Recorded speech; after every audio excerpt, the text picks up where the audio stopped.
ህብረተሰብ እርስ በርሱ ቢቀራረብ ከቁርሾ ባሻገር ከጠቡ ባሻገር እርስ በርስ ቢተያይ ሪሊ ከሚጋጭበት የሚተባበርበት ይበልጣል የሚል ሀሳብ በስፋት እንደምናንጸባርቅ ታውቃላችሁ። ባለፈው የበይነመረብ ትዕይንተ ህዝብ ካካሄድን በኋላ ዛሬም ድረስ ማለት ዛሬ ስል ጁን 15 2025 ዛሬ ድረስ እንግዲህ የተካሄደው ጁን 7 ነው አይደለ ትዕይንተ ህዝቡ። አሁን ጁን 15 ድረስ እና የሚቀጥልም እንደሆነ ሰምቻለሁ። በአገዛዙ ዘንድ ይሄ ትዕይንተ ህዝብ እየተነሳ እየተወራበት ነው፣ በአገዛዙና በጥቃቅንና አነስተኛ ልሳኖቹ ማለት ነው። ሰሞኑን እንዳልኩት የብልጽግና ቡልሆርን አንድ ዜማ ተሰጥቶት ነው እየለፈፈ ያለው በተቀናጀ መንገድ እና ታላቁ የበይነመረብ ትዕይንተ ህዝብ ከተካሄደ ያው ኦልሞስት 8 ቀን ወደ 9 ቀን ሊጠጋው ሆነ። ቢያልፈውም ሚኒስትሩ አልቀረም፣ አማካሪዎቹ አልቀሩም፣ ርዕሰ መስተዳድሮች አልቀሩም፣ ከንቲባዎች አልቀሩም። ሌላውም በደረሰው ትዕዛዝ መሰረት መንዘርዘሩን የብልጽግና አበይትና ደቂቅ ልሳናት ስለዚህ ትዕይንተ ህዝብ ማላዘናቸውን ቀጥለዋል። ብዙ ብለዋል። ከዚህ በኋላም ብዙ ይላሉ ተብሎ ይጠበቃል። አለቃና ምንዝር የሰብዕና ከልት ወይም ከልት ተንከባካቢዎች፣ የካሊጉላ ጫዋቾችና ደንገጡሮች፣ እንነጠፍልህ ባይ የፖለቲካ ገረዶች ሁሉ የቀዷቸውን እየተናገሩ ነው። የሆነ ቦታ አብይ አህመድ ሪሞቱን ፕሌይ እና ፖዝ ባረገው ቁጥር መናገር የሚጀምሩና የሚያቆሙ የገዛ ራሳቸው ኤጀንሲ እንዳላቸው ሰብአዊ ክብር እንዳላቸው የረሱ ብዙዎች ለአብይ አህመድ ሆዳቸው ኦፍኮርስ እሱ ሆድ ሊሞላ እነሱ ጭንቅላት ሊያከራዩ በደረሱት ስምምነት መሰረት ያንን እያደረጉ ነው እና ከሰፈር አትክልተኝነት ወደ ከንቲባ ፕሮቶኮልነት ማደግ የፈለጉ ወይም ያማራቸውም ጭምር አልቀሩም፣ እየጻፉ ነው። በስመ ተቃዋሚ ፓርቲ ይደራጁና ግን ተቃዋሚ ሳይሆኑ ተቋቋሚ ናቸው። እነዚህ ማለት ብልጽግና የማይሞላ ሆዳቸውን ለመሙላት እንዲሞክር እና እነሱን በየጊዜው እንዲያቋቁማቸው ገንዘብ እንዲበጅትላቸው እነሱ ደግሞ በፈንታቸው የኮሰመነ ልሳናቸውን እና ከሀገር የሚሰፋ ሆዳቸውን ሊያከራዩ የተስማሙ ከከንቲባ ከምንድነው ከሰፈር አትክልተኝነት ወደ ከንቲባ ፕሮቶኮልነት ደንገጡርነት ማደግ የፈለጉ ሁሉ ግብር እያቀበሉ ነው። በዩናይትድ ስቴትስም ሆነ በሌላ ስፍራ ያሉትን በትዕይንተ ህዝቡ መከወን ሳቢያ የቀለብ ሰፋሪያቸውን ድንጋጤ ተውሰው ታንቀው ሊሞቱ የደረሱትን የሚማጸኑት አምላክም ሆነ የሚጠይቅ ህሊና የሌላቸውን ጥቃቅንና አነስተኛ ሆዶች በጊዜያቸው እንመለስባቸዋለን። እደግመዋለሁ፣ እነዚህን ጥቃቅንና አነስተኛ ሆዶች እንመለስባቸዋለን። ለቡችሎቹ ስንመልስ ግን ውሾቹን መርሳት አይገባንምና ለጊዜው ጎላ ያሉት ላይ እናተኩራለን። ባለስልጣናቱና የቅርብ ወኪሎቻቸው ግን የአብይ አህመድ መደንበር ማሳያ ሆነው ከርመዋል። ስለሆነም ወደ ሌሎች መሰል ታላላቅ ትዕይንቶችና ዝግጅቶች፣ ውይይቶችና ምክክሮች ከመሸጋገራችን በፊት ግንቦት 30 2017 ወይም ጁን 7 2025 ስለተከወነው ትዕይንተ ህዝብና ስለ አገዛዙ ምላሽ ጥቂት ሀሳቦች መሰንዘር አስፈልጎናል። አንደኛው እዚህ ላይ መነሳት ያለበት እኔ ሁለት ያልጠበቅኳቸው ነገሮች ተከስተዋል ከዚህ ትዕይንተ ህዝብ ጋር በተገናኘ። አንዱ የህብረተሰቡ ምላሽ በዚህ መጠን ይሆናል ብዬ በፍጹም አልገመትኩም። ዝግጅቱን በምናቅድበት፣ በምንነጋገርበት፣ በምንወያይበት ጊዜ ሁሉ 100,000 ሰዎች በቀጥታ ስርጭት ከተከታተሉት በቂ ነው የሚል ሀሳብ ነበረን። እሱ ከተሳካ በቃ በእርግጥም ሀሳባችን ገዢ አለው። ያነሳነው ጦርነት እንዴት ይቁም፣ አገዛዝ እንዴት ያብቃ፣ ሰላም እንዴት ይምጣ የሚለው ሀሳብ በእርግጥም በህብረተሰቡ ዘንድ ገዢ አለው ማለት ነው ብለን ነበር ያሰብነው። ያሰብኩት አሁን እንደ ራሴ ስለምናገር እንደ እውነቱ ከሆነ የተገኘው ምላሽ ያው በተደጋጋሚ ከዚህ ቀደም በጋዜጣዊ መግለጫም በራሳችን ውይይትም እንደጠቀስ ነው ምክንያት ስላለው ነው ዛሬ የማነሳው፣ በስተኋላ ስለማስተሳስረው ነው። ከገመትኩት ካሰብኩት ይሆናል ብዬ ከገመትኩት በጣም በጣም በጣም በብዙ እጥፍ ነው እና we're glad that we are pleasantly surprised። ከዚህ በፊት እንዳልኩት በጣም ደስ የሚያሰኝ ነገር ነው። ግን ሲኒሲዝም በጣም እንትን ብሎናል ማለት ነው ወይ? ለምንድን ነው በዚህ ደረጃ ህብረተሰቡ መተባበር መፈለጉን በመጠኑ ገብቶናል፣ አውቀነዋል። ሰው መተባበር እንደሚፈልግ ህይወት በጣም እንደመረረው ሪሊ የህልውና አደጋ በእያንዳንዱ ህብረተሰብ በተናጠልም ሆነ በጋራ እየገጠመው እንዳለመረዳቱን እናውቃለን። ግን ኤክስተንቱን በተመለከተ ይህን ያህል ለምን ተሳሳትን የሚል ጥያቄ ማንሳት አስፈላጊ ነው ብዬ አስባለሁ። እንደዚህ በመሆኑ በጣም ደስ ይለኛል። ምክንያቱም የበለጠ ጠብቀን ቢያንስ ነበረ መጥፎ የሚሆነው። ሰምሃው የገዛ ኤክስፔክቴሽንን መግራት ራሱ ጥሩ ነው ብዬ ነው የማስበው።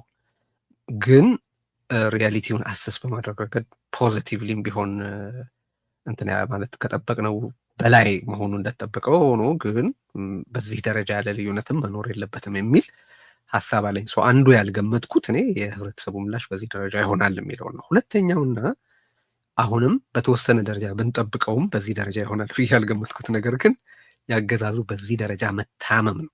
እውነት ለመናገር አገዛዙ እጅግ የተዳከመ ነገር ግን እጅግ አውዳሚ አገዛዝ ነው እንላለን። አብይ አህመድ በጣም እንጭጭ ግን አገር ሊያፈርስ የሚችል ግለሰብ ነው እንላለን። ምክንያቱም የማውደም አቅም ከእውቀት ጋር ስለማይገናኝ፣ የማውደም አቅም ከሞራል ቁመና ጋር ማለት ከበጎ ከሆነ የሞራል ቁመና ጋር ስለማይገናኝ፣ ከብቃት ጋር ስለማይገናኝ፣ የማውደም አቅም ከትንሽነትና ከኢርስፖንሲቢሊቲ የሚመነጭ ነው። ስቴት ፓወሩ ያለው የማውደም አቅም አለ። ምንም ቢደክም ስቴቱ የስቴት ፓወሩ አለ። እሱን ተጠቅሞ ደግሞ ኢርስፖንሲቢሊ ከተጠቀሙበት ምን ያህል አውዳሚ ሊሆን እንደሚችል ማወቅ ብዙ ከባድ አይደለም። ግን ይሄ ሁኔታ ያስረዳን ሌላ አንድ ነገር ቢኖር ይሄ አገዛዝ ከምናስበውና ከምንገምተው በላይ እጅግ የቦከቦከ እንደሆነ ነው። ውስጡ የበሰበሰ አገዛዝ እንደሆነ ነው። ተበልቶ ያለቀ ልክ እንደ ጸጉራም ውሻ አለሁ ሊል ካልሆነ በስተቀር በእውነቱ በህይወት አለ ሊባል የማይችል ግን በማስተዳደር እና በመንግስትነት ጥንካሬው ነው ይሄንን እያልን ያለ ነው። ውድመት የማድረስ አቅሙ ለብቻ መታየት አለበት ብዬ ደጋግሜ ተናግሬያለሁ። ምክንያቱም እጁ ላይ ባለው ተተኳሽ መጠን ዝም ብሎ ከተሞች ላይ ከዚህ በፊት ጋኔል ክብረት በሰጠው ምክረ ሀሳብ መሰረት አብይ ኦፍኮርስ ይህን ለማድረግ ምንም ምክረ ሀሳብ አይፈልግም። ግን ተተኳሽ በየከተማው ልጣል ቢል በጥቂት ጊዜ እጅግ ከፍተኛ ቁጥር ያለው ህይወት መግደል ማጥፋት እንደሚችል ጥያቄ የለውም። ግን ተተኳሽ ማከማቸት እና ተተኳሽ በህዝብ ላይ መጣል ምንም እውቀት አይጠይቅም። እንደ አብይ ያለ ክፋት፣ እንደ አብይ ያለ አውሬነትና እንጭጭነት ብቻ ነው የሚጠይቀው። ለዚህ ነው የመንግስት ጥንካሬና የማውደምን አቅም ለይቶ ማየት ያስፈልጋል የምንለው። የመንግስት ጥንካሬ የሚለካው በማስተዳደር ሰላም በማስፈን እና ህዝብን ወደ ተሻለ ህይወት በመምራት አቅም ነው እንጂ በሌሎቹ ከተለካ እኮ በኢትዮጵያ ውስጥ እጅግ የሚበዙ አካባቢዎችን እንደማይቆጣጠር እናውቃለን። ይሄ አገዛዙ ምላሽ ግን በእውነቱ አሁንም ይሆናል ብዬ ከጠበቅኩት በላይ ነው የሆነው። ሰው እንደሆነ ከሆነ ይሄ ትዕይንተ ህዝብ የተሳካበትን መጠን ከሚያስረዱኝ አንድ መገለጫዎች በርካታ መገለጫዎች አንደኛውና ምናልባት ዋነኛው የብልጽግናና የቡችሎቹ ርብርብ ነው። ምን ያህል እንደታመመ አገዛዙ የሚነግረን ምንድን ነው የሆነው ብለን እስክንጠይቅና እስክንጠያየቅ ድረስ ነው ያደረሰን እና የማያከራክረውና የማያጠራጥረው ነገር ግን አገዛዙ በትዕይንተ ህዝቡ ራሱን እስኪስት ድረስ መሸበሩ ነው። ግን እንዳልኩት ምን አስደነበረው የሚለው ጥያቄ የበለጠ እውነቱን ይገልጣል። ዛሬ በተወሰነ መንገድ ዲስከስ የምናደርገው በመጀመሪያው የዝግጅታችን አንጓ ይሄንን ነው። አንዱ በዚህ ትዕይንተ ህዝብ የበለጠ የጎላ ነው ብዬ የማምነው ከዛ በፊትም አብይ ደጋግሞ የሚያደርገውና ሰሞኑን ግን የባሰበት ነገር አለ። አብይ አህመድ ሰሞኑን ጠቅላላ ህዝቡን ያለ አንዳች ልዩነት በጅምላ ስድብ ሲያጥረገርግ ሰንብቷል። አብይ ይህንን ማድረጉ አዲስ ነገር አይደለም። ከዚህ ቀደም ህዝቡን አልቃሽ፣ የማያመሰግን፣ ነገን የማይመለከት፣ መርጦ የተራበ፣ ማንን ከማጋ ማወዳደር እንዳለበት የማያቅ፣ አጭር የማስታወስ ችሎታ ያለው፣ የማያመዛዝን ወዘተረፈ ብሎ በጅምላ ሲዘልፍ ከርሟል እና ይሄንን ህዝብን ለመጀመሪያ ጊዜ በድፍረት የተቸ ጀግና መሪ የሚሉ ካድሬዎች አይቻለሁ ይህንን ሲያደርግ። ሰሞኑን ግን ብሶበታል። ጠቅላላውን የኢትዮጵያ ህብረተሰብ ነው እያልኩ ያለሁት። ይሄንን ቡድን ያንን ቡድን ይሄንን ልሂቅ ወይ ያኛውን ልሂቅ ምናምን አይደለም። በጠቅላላ ምልአተ ህዝቡን በጠቅላይ ሚኒስትርነት ቦታ ላይ ሆኖ በጅምላ ያለ አንዳች ልዩነት ሁሉንም በሙሉ እንዳለ እየዘለፈ ነው ሰሞኑን። አሁን በዚህ ባለፉት ጥቂት ቀናት ጊዜ ውስጥ እንኳን ኋላ ቀር ነው ብሏል። ከእውነትና ከእውቀት የራቀ ነው ብሏል።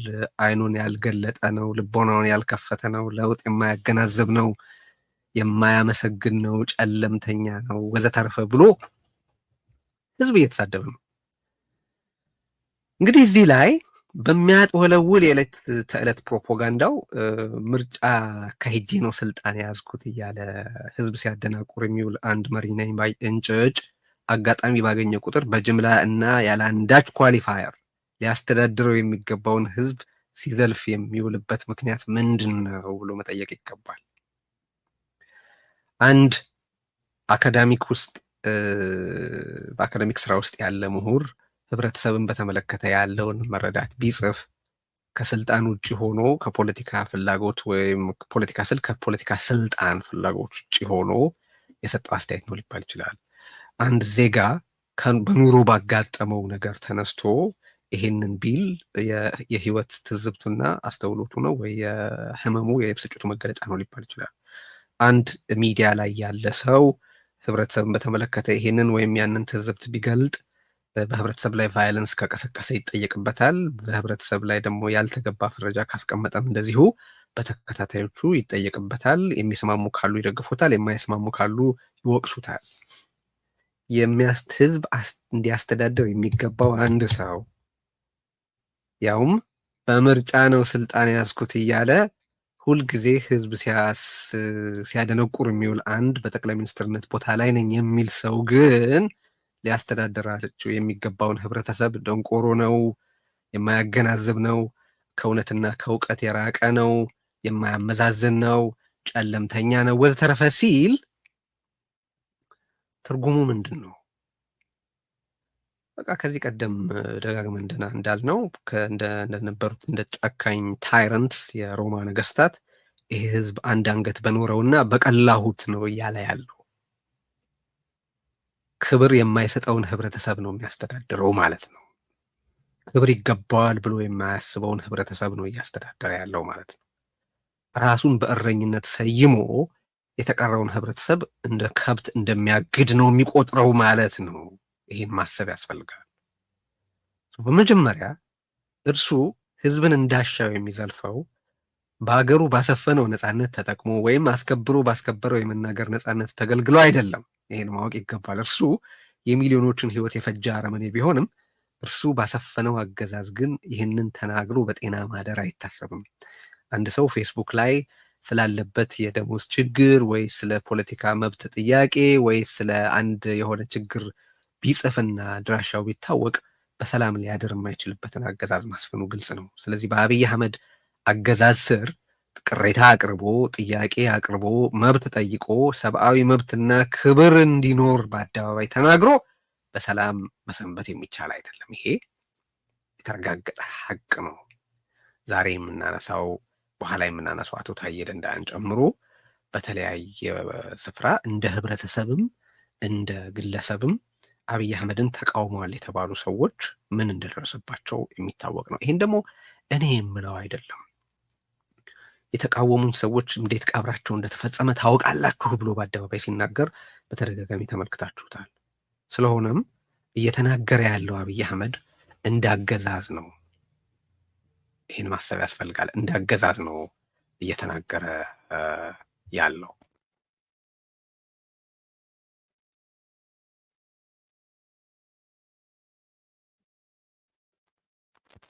እንዳገዛዝ ተናገረ ማለት ምን ማለት ነው? የተቀረውን ህብረተሰብ እንደ ሰብጀክት ቆጥሮ ነው እየተናገረ ያለው፣ እንደ ተገዥ ቆጥሮ ነው እየተናገረ ያለው ማለት ነው። እንግዲህ እዚህ ላይ መጠየቅ የሚገባው ጥያቄ አሁንም ቅድም ያነሳነውን ጥያቄ ነው። ለምንድን ነው ይሄን እያደረገ ያለው? በተለይ ከትዕይንተ ህዝቡ መካሄድ በኋላ ህዝብን ለመዝለፍ ምክንያቱ ምንድን ነው? ደሞስ ይሄ የአብይ አህመድ የተደጋጋሚ የህዝብ ዘለፋ የሚናገረው አገዛዙ ህዝብን በተመለከተ ያለው አተያይ ምን እንደሆነ ነው የሚለው ነው። አሁን ካድሬዎቹ የሚሏችሁ የአገዛዙ ቅቡልነት ከፍተኛ ደረጃ ላይ ደርሷል፣ አብይ አህመድ በሁሉም ሰው ዘንድ ተቀባይነት አለው፣ ብዙ ሰው ጫጫታ የሚያሰማው ውጭ ያለው ወይ ሚዲያ ላይ ያለው ነው፣ ከአቅሙ በላይ ነው እየጮኸ ያለው መሬት ላይ ያለው ምናምን። አሁን ሰሞኑን በፋናም በተለያዩ ቦታዎች ሲነገር የምናየው ያንን ነው። አብዛው ህብረተሰብ ዝም ባይል እኮ ኖሮ እስካሁን ድረስ ስልጣን ላይ አንኖርም ነበር ምናምን። ያ ዝም ባይል ኖሮ ልክ ነው፣ ግን ዝምታው ድጋፍ ነው ወይ ነው ጥያቄው። ግን አብይ አህመድ ህዝቡ ከኔ ጋር ነው ብሎ ካመነ ለውጥ ማያይ ነው፣ የሰራሁትን አይረዳልኝም፣ አይገነዘብልኝም፣ አያደንቀኝም እያለ ሲፈርጥ ሲዘል ለምን ይውላል ነው። አልገባውም ብሎ ስላመነ ነው። አልተቀበለኝም ብሎ ስላመነ ነው። እንደ መሪ አላየኝም ብሎ ስላመነ ነው። በአሁኑ ወቅት የአገዛዙ የቅቡልነት ደፍሲት ሲሪየስ ደረጃ ላይ መድረሱ የመጀመሪያ ማሳያ የአብይ አህመድ ህዝብን የመዝለፍ ተደጋጋሚ ድርጊት ነው። የደገፈህን አትዘልፈውም። የደገፉኝ ብሎ ባሰበበት ጊዜም እኮ ታውቁታላችሁ አይደለም? እያንዳንዳችሁን እየዞርኩኝ እያቀፍኩ ብስም ደስ ይለኝ ነበር ምናምን እያለ ነበር የሚውረገረገው አይደለም? አሁን ደንቆሮ ነው፣ ለውጥ አያይም፣ አውሮፕላን ውስጥ ስላለ ነው ለውጡ የማይገባው ምናምን እያለ ጀስቲፋይ ለማድረግ ነው የሚሞክረው። ሰው የምታዩትና የምትሰሙት እና የምትኖሩት አይደለም እውነታው። እኔ የምነግራችሁ ነው እውነታው። ህይወታችሁ የሚነግራችሁ፣ የኢኮኖሚው መንኮታኮት የሚነግራችሁ፣ መራባችሁ ራሱ እውነት አይደለም የምነግራችሁ። እኔ እውነቱ እኔ ጠግባችኋል ብዬ ነገርኳችሁ ነው እያለ ያለ። ሆዳችሁ ከሚነግራችሁ፣ ህይወታችሁ ኑሯችሁ ከሚነግራችሁ እውነት ይልቅ እኔ የምነግራችሁ እውነት ተቀብሉ የሚል ጉድ ነው አብይ አህመድ ማለት። አሁን ይህንን መዘላበዱና ህዝብን በጅምላ በመስደቡ ከመራጩ በህጋዊ መንገድ የሚመጣብኝ ቅጣት የለም ብሎ ያምናል አብይ አህመድ። ምክንያቱም በምርጫ የተመረጠ መንግስት ህዝብን በጅምላ ዘልፎ ከዛ በኋላ ሰርቫይቭ ያደርጋል ተብሎ አይታሰብም። ይህም ግልጽ ነው። ምክንያቱም እርሱ በስልጣን ላይ ሳለ ራሱን የሚቀባበት ውድ ድራማ እንጂ እውነተኛ ምርጫ ብሎ ነገር አይታሰብምና ነው። አንዳንዶች አሁን ሲንዘረዘሩ ማየው አገዛዝ ያብቃ ለምን ተባለ ብለው ነው። ሂር ዩ ጎ። በጠቅላይ ሚኒስትርነት ደረጃ ያለ አንዳች ኳሊፋየር ከታች እስከ ላይ ያለውን ህብረተሰብ በጅምላ ደንቆሮ ነው ደደብ ነው ምናምን ብሎ ግን ስቲል በስልጣን መቀጠል የሚያስብ አገዛዝ ብቻ ነው። የጻፈን ሁሉ ወደ እስር ቤት ከወረወረ በኋላ በግልገል አክቲቪስቶቹ በጠቃቅንና አነስተኛ ሆዶቹ በኩል መታሰሩ ተገቢ ነው እያስባለ ያለው አገዛዝ ስለሆነ ነው። በአሁኑ ወቅት በኢትዮጵያ የፖለቲካ ምህዳሩ ፍጹም ተዘግቶ ምንም አይነት የፖለቲካ ህይወት ብሎ ነገር በኢትዮጵያ ውስጥ የሌለው አገዛዝ ስለሆነ ነው። አስረጅ ስለሚፈልግ አይደለም ይሄን የምናገረው፣ ግን የአገዛዝ መኖሩ ማሳያ ሌላ ስፍራ መሄድ ሳያስፈልግ ራሱ አብይ አህመድ ነው የመጀመሪያው እማኝ። አይሸሽግም እኮ እሱ ጨፍጫፊ መሆኑን አምባገነን መሆኑን አይሸሽግም እኮ። አብይ አህመድ የማያስተባብለውን እውነት እኮ ነው እነሱ ሲያስተባብሉ የሚውሉት። ግን ዋናውና መሰረታዊ ነጥብ እዚህ ላይ ምንድን ነው ካልን ስልጣን ከያዘ 7 ዓመት አልፎትም እነኛን ሁሉ ጦርነቶች አካሂዶም የሀገሪቱን ኢኮኖሚ መቀመቅ ከቶም ይህንን ሁሉ ደም አፍስሶና ይህንን ሁሉ ሰው ጨፍጭፎም ዛሬም ድረስ ትላንት ስልጣን እንደያዘ ሁሉ ማንም አያሸንፈኝም፣ ማንም አይነቀንቀኝም፣ ማንም አይጥለኝም፣ ህዝቡ ደንቆሮ ነው፣ ህዝቡ ደደብ ነው እያለ መደስኮር ለምን ያዘወትራል? ይሄ አንድም ስር ከሰደደ ተስፋ መቁረጥ፣ አንድም ደግሞ አጥንት ከደረሰ ፍርሃት የሚመነጭ ነው ባይ ነኝ። ትዕይንተ ህዝቡንም ዜጎች ሀሳባቸውን ገለጡ ብሎ ማለፍ የማይችለው ቡችሎቹንና የተከራያቸውን ልሳናት በዚህ ደረጃ ማዝመትና ማሰማራት ግድ የሆነበት በዚህ ምክንያት ነው። ግን ሌላም ነጥብ አለ። እንግዲህ እንደምታውቁት በበይነመረብ የተካሄደው ትዕይንተ ህዝብ ጦርነት እንዲቆም፣ አገዛዝ እንዲያበቃ፣ ሰላም እንዲመጣ በቀረበ ጥሪ ለምን እንዲህ ተናወጠ ካልን መልሱን በግልገሎቹ በኩል ከሚሰጣቸው ምላሾች በቀላሉ መረዳት ይቻላል። አንደኛ፣ ሰላም ይምጣ መባሉ በእርግጥም ለአብይ አህመድ በጣም ትልቅ ችግር ነው። አብይ አህመድ የጤናማ የህይወት ሂደት ተጋሪ አይደለም። አብይ አህመድ አናላይዝ ሲደረግ ማናቸውም ሌላ አምባገነን ወይም ሰማይ አምባገነን ወይም የሆነ ሀገር ውስጥ ያለ አንድ የስልጣን ፍቅር ያለው ግን መለጎም ያለበት በጫና ሊስተካከል እንደሚችል አይነት ሰው አናላይዝ መደረግ የለበትም። አብይ አህመድን በማናቸውም ተለምዷዊ የሆነ የመሪዎች መመዘኛ መለካት ትክክል አይደለም፣ ለስህተት ይዳርጋል ብዬ በተደጋጋሚ ተናግሬያለሁ።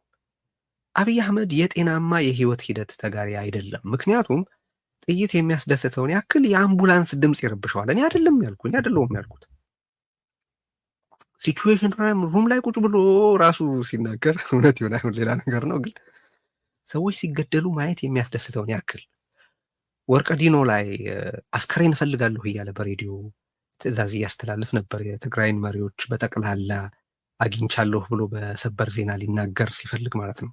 የስዩም መስፍን አስክሬን ፎቶ ተነስቶ በማህበራዊ ድረገጽ እንዲጋራ ያዘዘ አውሬ አምቡላንስ ረበሸኝ ሲል ሰምታችሁታል። ከዚህ በፊት አንስቼዋለሁ።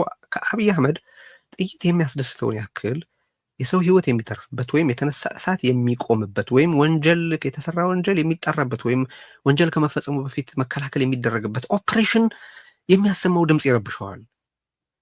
የህዝብ መራብ የሚያስፈነድቀውን ያክል መረጋጋትና ሰላም ያውከዋል።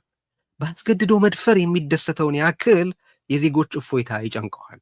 በአስገድዶ መድፈር እንደሚደሰት የተናገረው ራሱ ነው። ሴቶች እኮ በወንዶች ነው የተደፈሩት፣ ምን አዲስ ነገር አለው ብሎ በመናገር አስገድዶ መድፈርን ሳኒታይዝ አድርጎ በፓርላማ ለሀገሪቱ በስፋት በተሰራጨ ንግግር ላይ የተናገረ ሰው ነው አብይ አህመድ። ሴቶች እኮ የተደፈሩት በወንድ ነው ሊል ያላፈረ ሰውዬ ዜጎች ተርበዋል መባሉ ግን ያበሳጨዋል።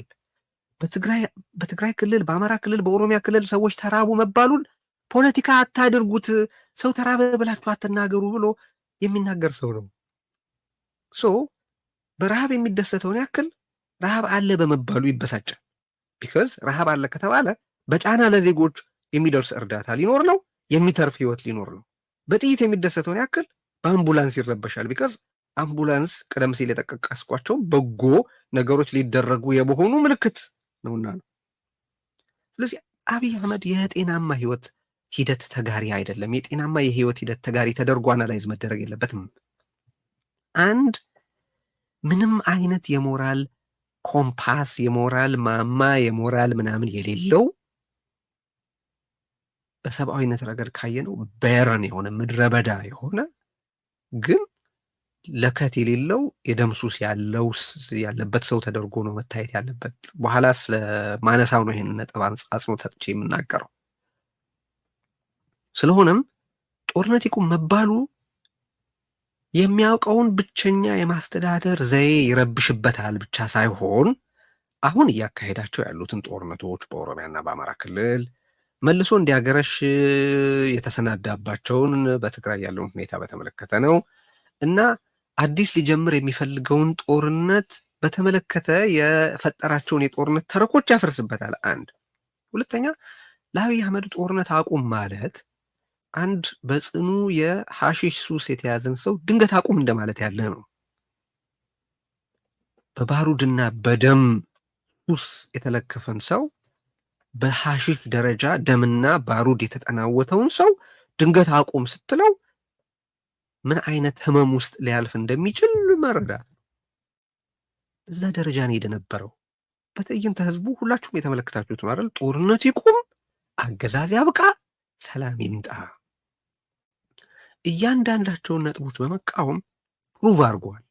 ጦርነት እንዲቆም እንደማይፈልግ፣ አገዛዝ እንዲያበቃ እንደማይፈልግ አንዳንዶቹማ በፓርቲና በመንግስት ሚዲያ ቀርበው ኳሊፋይ ሊያደርጉ ሁሉ ይሞክራሉ። ጦርነት ይቆምና ሰላም ይምጣ መባሉ ችግር የለውም፣ አገዛዝ ግን እንዴት ያብቃ ይባላል ይላሉና አገዛዝ መሆኑን እያረጋገጡ እንደሆነ አይገባቸውም። ሆነም ቀረ የጦርነት መቆም፣ የአገዛዝ ማብቃትና የሰላም መምጣት በፍጹም አብይ አህመድ የሚፈልገው ማህበረሰባዊ እውነታ አይደለም። ግን ደጋግሞ የሚጠቀመው ሐረግ አለ። የማይታረቁ ህልሞች ምናምን ይላል። የማይስማሙት ተገናኙ፣ የማይነጋገሩት የማይስማሙት ተሰባሰቡ፣ ጠበኞቹ መከሩ ወዘተርፈ ሲል ሰንብቷል። ይሄ ምን ይነግረናል? አንደኛ ይሄ በህብረተሰብና በህብረተሰብ የፖለቲካ ልሂቃን መካከል ያለው ጠብ፣ ያለው ተቃርኖ፣ ያለው ቁርሾ ዘላለማዊ እንዲሆን ያለውን ፍላጎት ያሳያል። ፖለቲካ is the art of the possible። ፖለቲካ ሴንስ ባለው መንገድ ቢሰራ ኖሮ በኢትዮጵያ ውስጥ ይሄ ሁሉ ቁርሾ፣ ይሄ ሁሉ ቂም፣ ይሄ ሁሉ ጄኖሳይዳል የሆነ ናሬቲቭ መኖር አልነበረበትም አይደል? ፖለቲካ ከሞላ ጎደል ስለ ዛሬ ከዛ ስለ ነገ ሊሆን ይገባ ነበር። አሁን የኢትዮጵያ ፖለቲካ ስለ ትላንትና ነው። ወደ ኋላ ዞሮ ወደፊት እንደሚራመድ አይነት ፊቱ ምን እንደሚገጥመው ለማየት ጊዜ የሌለው ነው የኢትዮጵያ ፖለቲካ ትርክት ሊባል ይችላል። ይሄ ሁኔታ በእርግጥ ፖለቲካ ይሁን ከተባለ ዛሬ ላይ የእስከ ዛሬ መንገዳችን አያስኬድም፣ ስለዚህ ምን እናድርግ ብለው መነጋገራቸው የተነወረ ነገር አይደለም። ተነጋግረው ከሆነ መነጋገራቸው ይጎዳኛል ብሎ የሚያስብ ካልሆነ በስተቀር በእነዚህ ሰዎች መነጋገር በዚህ ደረጃ ሊደነብር የሚገባው አካል አለ ብዬ አላምንም። ግን አብይ አህመድ ባንክ የሚያደርገው የሚቆምረው አንድ ትልቅ ካፒታሌ ነው ብሎ ዘላለም ይቀጥላል ብሎ ተስፋ ያደረገበት አንድ ነገር ሊፈርስ እንደሆነ መገንዘቡ ነው። ፖለቲካ ስለ ህዝብ ጥቅም ከሆነ የጠብ፣ የቁርሾ፣ የግጭት፣ እርስ በርስ የመገዳደል መንገድ የሚያስኬድ አይደለም። ይህን በማድረግ ህብረተሰቦቹ ይጠፋሉ ብቻ ሳይሆን አንድ ማዕከላዊ ገዳይ ያለመጠን በፈረቃ እንዲበላን ያደረገ ነው ብለው ስለ ሌሎቹ ጉዳዮች በሰከነ ሁኔታ እንነጋገራለን እስኪ እንቀጥል ሲሉ የአብይ አህመድ ቀመር ኢንታይርሊ ይፈርሳል። ስለዚህ በገዛ ራሱና በግልገሎቹ አንደበት በኩል የተረዳ ነው ምንድን ነው? ይሄ በኢትዮጵያ ውስጥ ያለው የጎንዮሽ ጠብና ቁርሾ ዘላለማዊ እንዲሆን ያለውን ፍላጎት ነው። የሰራውም ለዛ ነው። ይሄን በፖሊሲ በህግ በተግባርና በቀጠራቸው ስነ ጥበባውያን በኩል በስፋት ያስተጋባው ነገር ነው። ህብረተሰብ እርስ በርሱ እንዳይገናኝ ጠቡ ዘላለማዊ ለምን አልሆነልኝም ነው። የማይታረቁ ህልሞች፣ የማይስማሙ ተገናኙ፣ የማይቀራረቡ ተገናኙ ምናምን። ያው ጋኔል ክብረት የሚያከፋፍለው ተረት አለ። የተረት ጉዳዮች ሚኒስትር ለምን አልተባለም? ግን እሱ የሚያድላቸውን ተረት ይዘው እየወጡ እየተናገሩ ነው። እስከ ዛሬዋ ዕለት ድረስ ከተካሄደ ሳምንት ያለፈውን ትዕይንተ ህዝብ በተመለከተ እየተናገሩ ነው። የሆነ ቦታ የታሰበ ሀሳብ በዚህ ደረጃ በቨርቹዋል አደባባይ ስርዓቱን እንደዚህ እርዝኩዌክ ርዕደ መሬት ከቀሰቀሰበት መሬት ላይ ተጨባጭ የሆነ እርምጃ ተጨባጭ የሆነ ሰላማዊ እንቅስቃሴ ሲመጣ አገዛዙ ምን እንደሚሆን መረዳት ነው። አሁን የተደረገው የበይነ መረብ ትዕይንት ዋጋ የቀነሰ ህዝብ ያቀራረበ፣ ህዝብ ያስተያየ፣ ህዝብ ያሰባሰበ ጸላኤ ሰናይ ካልሆነ በስተቀር ማንም ሊጠላው የሚገባ ነው ብዬ አላምንም። ማለት ከአገዛዝ ፐርስፔክቲቭ አኳያ አሚን በመድረኩ ላይ ትችት መቅረቡ ችግር የለብኝም። እንዲህ ቢሆን እንዲያ ቢሆን የሚል አስተያየት መቅረቡ ፍጹም ጤናማና ተገቢ ነው ብዬ ነው። መድረኩ ላይ ይሄ ባይኖር ጥሩ ይሆን ነበር፣ ይሄ ቢጨመር ጥሩ ይሆን ነበር ማለትን በጣም አድርጌ ዌልካም አደርገዋለሁ። ለምን እንዲህ አይነት መድረክ ይኖራል? ለምን የተለያየ አስተያየት ያላቸው ሰዎች ተገናኙ? ለምን የተለያየ አስተያየት ያላቸው ሰዎች ተወያዩ? ማለት ግን ሌላ ችግር ነው። ስለዚህ አሁን እኔ የተናገርኩ ያለው ትችት ያቀረቡትን በተመለከተ አይደለም። ማለት እንዲህ ቢደረግ እኮ ጥሩ ነው፣ መድረክ እንዲህ አይነት መድረኮች መኖር አለባቸው፣ ግን እንዲህ ቢደረግ ጥሩ ነው ያሉትን አይመለከትም። ይሄ ግን መጀመሪያውኑ የማይስማማ ሀሳብ እያላቸው ለምን ተገናኙ የሚል ግን አገዛዝና የአገዛዝ አስቻይ ብቻ ነው። እንግዲህ የተላለፈውን መልእክት ሁላችሁም ያያችሁት ነው፣ ሁላችሁም የተመለከታችሁት ነው፣ ሁላችሁም አናላይዝ ልታደርጉት የምትችሉት ነው፣ ልትተረጉሙት፣ ልትነጋገሩበት፣ ልታወሩት የምትችሉት ነገር ነው። ዲስኮርሱን በምን ደረጃ ትራንስፎርም እንዳደረገው እየተመለከታችሁ ነው። አገዛዙ ከዚህ ውጭ ሌላ ስራ የለውም። አሁን እያፈራረቀ ያለው ሁሉ የፕሮፓጋንዳ አቅም እዚህ ላይ ኢንቨስትድ ሆኗል። ለምን? አንድ ቁልፍ ምክንያት አለው። ይሄ አነሳዋለሁ።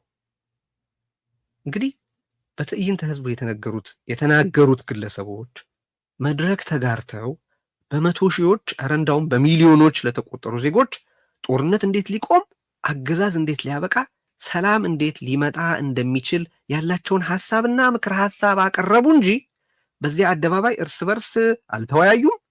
የደረሱበት ይህ ነው የሚባል የስራ እንቅስቃሴ ስምምነትም የለም እዛ አደባባይ ላይ። ቀደም ሲል እንዳልኩት ግን የተሰባሰበው ህዝቡ ነው።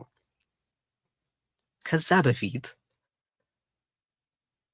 አስቀድሞም በነበረ አገዛዙ የበለጠ ባሳደገው፣ ባጠለቀው፣ ባወፈረው በህብረተሰቦች መካከል ባለ አጥር ምክንያት እርስ በርስ መሰማማት፣ እርስ በርስ መተያየት፣ እርስ በርስ መቀባበል አልነበረም። ይህ መድረክ ያደረገው ምንድን ነው? ሌላ አካባቢ የሚገኘውስ ወንድሜ ምን እያለ ነው? በእርግጥ ሰምቼው አውቃለሁ ወይ? ፕሮፖዛሉ ምንድን ነው? ሀሳቡና ምክር ሀሳቡ ምንድን ነው? ሀሳቡ ስል አሁን ባለው ሁኔታ ያለው አተያይ ነው። ምክር ሀሳቡ ስል ከዚህ መውጫ መንገድ ፕሮፖዛሉ ምንድን ነው ነው? ሀሳቡና ምክር ሀሳቡን ነው ያስደመጠው። እዛ ያሉት ሰዎች እርስ በርስ አልተነጋገሩም። መጀመሪያ ላይ እንደተመለከታችሁት እኛ ምንድን ያልነው? ማናችሁም ለማናቸውም መልስ አትስጡ፣ ህዝቡን ነው አድረስ የምታደርጉት።